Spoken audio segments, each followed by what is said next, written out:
ইতিহাস শুধু তারিখ নয়, ইতিহাস মানুষ, সংগ্রাম আর চিন্তার ধারাবাহিকতা। একটি দিন আমাদের মনে করিয়ে দেয় সময়ের স্রোতের টানে কতটা উল্টেছে পাতা, যার বিশ্লেষণে ফুটে ওঠে উত্থান, সৃষ্টি, পতন, স্বচ্ছতা ও নিষ্ঠার গল্প। রূপ নেয় সভ্যতার রং, বলে দেয় কতটা ও কিভাবে বদলাতে পারে তা।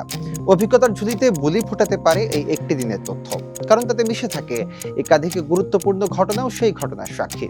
সুপ্রিয় দর্শক, এনটিভি অনলাইনের বিশেষ তথ্য পরিক্রমা এই দিনে স্বাগত জানাচ্ছি আমি সুমিত সাহা। এই দিনে ইতিহাস প্রতিদিনই কথা বলে। দর্শক, আজ 22 মার্চ 2026, 8 চৈত্র 1432। চলুন ফিরে যাই আজকের দিনে, দেখি বিভিন্ন সময়ের এই দিনে কি কি ঘটেছিল শিক্ষা, সমাজ, অর্থনীতি, বিজ্ঞান, ধর্ম, রাজনীতি প্রভৃতিতে। 1421 সালে আনজোর যুদ্ধ অনুষ্ঠিত হয়, যেখানে স্টোকসের নেতৃত্বে ফরাসি বাহিনী ইংরেজদের পরাজিত করে। 1739 সালে ফার্সি সম্রাট নাদির শাহ ভারতের রাজধানী দিল্লি আক্রমণ করেন। এই অভিযানের পর তিনি শহরের মূল্যবান ধন সম্পদ লুটপাট করেন। 1824 সালে লন্ডনে ন্যাশনাল গ্যালারি প্রতিষ্ঠিত হয়। এটি একটি বিশাল শিল্পকলা সংগ্রহশালা, যেখানে ইউরোপীয় চিত্রকলা ও মাস্টারপিস প্রদর্শন করা হয় এবং শিল্পপ্রেমীদের জন্য গুরুত্বপূর্ণ কেন্দ্র হিসেবে বিবেচিত হয়। 1882 সালে ভূগামিতা নিষিদ্ধ করে মার্কিন কংগ্রেস বিল পাশ হয়। এই বিলটি মূলত ইউটা অঞ্চলের মর্মন সম্প্রদায়ের মধ্যে বহুবিবাহ প্রতিরোধের উদ্দেশ্যে প্রণীত হয়। 1888 সালে ইংল্যান্ডে প্রথম প্রফেশনাল ফুটবল লিগ প্রতিষ্ঠিত হয়। এটি বিশ্বে সর্বপ্রথম প্রতিষ্ঠিত ফুটবল লিগ হিসেবে পরিচিত। 1904 সালে নিউ ইয়র্ক ইলাস্ট্রেটেড মিরর পত্রিকার মাধ্যমে পত্রিকার বিশ্বে প্রথম রঙিন ছবি মুদ্রণের ঘটনা ঘটে।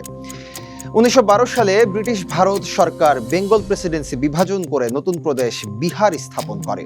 1946 সালের এই দিনে জর্ডান স্বাধীনতা লাভ করে। 1985 সালের এই দিনে বিশ্বের ওজোন স্তর সংরক্ষণের জন্য আন্তর্জাতিক চুক্তি অনুমোদন করা হয়। 2012 সালে এশিয়া কাপ ক্রিকেটে পাকিস্তানের কাছে মাত্র 2 রানে হারে বাংলাদেশ। আজকের দিনে জন্মগ্রহণ করেছিলেন ফরাসি গণিতবিদ, সাংবাদিক, রাজনীতিবিদ ও 14তম প্রেসিডেন্ট পল ডুমের, মার্কিন পদার্থবিজ্ঞানী রবার্ট মিলিকান, ব্রিটিশ বিরোধী স্বাধীনতা আন্দোলনের অন্যতম নেতা মাস্টার দা সূর্য সেন, ইংলিশ লেখক এডওয়ার্ড মুর এবং বাঙালি কথাসাহিত্যিক অমিয় ভূষণ মজুমদার, জার্মানি ফুটবলার পিটর ট্রাচউস্কি প্রমুখ। এদিনে আমরা হারিয়েছি ইতালীয় ফরাসি সুরকার ও কন্ডাক্টর জা ব্যাপটিস্টে লুলয়, কমিউনিস্ট নেতা এ.কে গোপালন, বিশিষ্ট ভারতীয় বাঙালি শিক্ষাবিদ সুনন্দ সান্যাল, প্রখ্যাত বাঙালি সঙ্গীত শিল্পী পণ্ডিত প্রসূন বন্দ্যোপাধ্যায়, নোবেল পুরস্কার বিজয়ী স্কটিশ জীববিজ্ঞানী ও ফার্মাকোলজিস্ট জেমস হোয়াইট ব্ল্যাক সহ আরো অনেক গুণী মানুষকে। দর্শক, এই দিনে গুরুত্বপূর্ণ কিছু তথ্য তুলে ধরা হলো। আরো কোনো তথ্য থাকলে স্মরণ করিয়ে দিন কমেন্টে। সঙ্গে সঙ্গে ফলো করুন আমাদের ফেসবুক পেজ এনটিভি ও এনটিভির ইউটিউব চ্যানেল, এবং বস্তুনিষ্ঠ যে কোনো সংবাদ পড়তে ভিজিট করুন ntvbd.com। ভালো থাকুন, সুস্থ থাকুন, শুভকামনা সবসময়।